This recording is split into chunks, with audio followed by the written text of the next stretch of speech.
Well, more people in Wisconsin died from alcohol in 2020 than during any other year on record.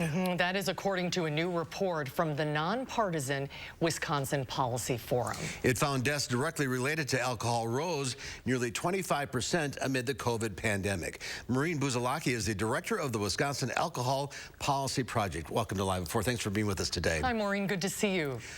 What do you think caused the spike in 2020? I think there were a number of factors. First of all, Wisconsin's trend has been going up since about 2012 in terms of higher alcohol-related deaths. And then you've got the pandemic on top of that, where people were locked down. And so you saw more binge drinking and heavy drinking. And that can have a pretty devastating effect on people, especially if they have a history of binge drinking or heavy drinking. And a lot of people self-medicate with alcohol to deal with the stress of the pandemic and the isolation of it. A 25% in alcohol-related deaths translates into just over 1,000 deaths. Is that right? I think 1,077. So how does that compare with past years in Wisconsin and with our neighboring Midwestern states?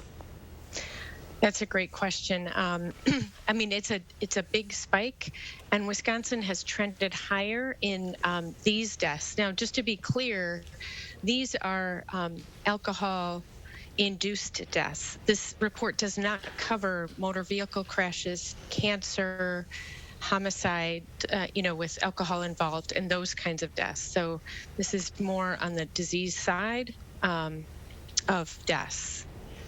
So what kind of diseases does alcohol create? So there's alcohol liver cirrhosis, and there's alcohol hepatitis, which are probably the two most common. We have more digging to do into the research here because there were also alcohol poisonings that are counted as part of this report. So those are generally caused when folks have a history of either binge drinking frequently, or heavy drinking, or an alcohol use disorder, where they're, drinking heavily over time. But the pandemic, I think, spiked it because people were isolated. Perhaps some folks weren't able to get some of their health care appointments, as one would hope. And some of these diseases can progress pretty quickly if there's an increase in the alcohol consumed. So I would expect you would think the numbers would go up even higher from here next year, right? They could. It could be, too, that we've maybe learning to live with some of this new normal. Hopefully people are getting support and help, and I think, a lot of healthcare folks are reaching out to people that they know are at risk. So what does the Alcohol Policy Project do? So we provide training and technical assistance to communities, elected officials, public health departments, coalitions across the state. And we work to support policies that are evidence-based to bring down excessive alcohol use.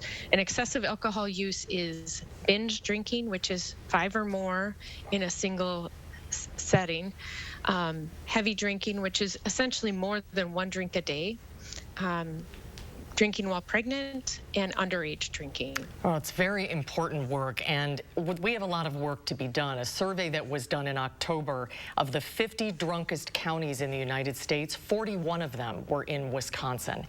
So that speaks to almost a culture that we have around alcohol that I would think is difficult to change.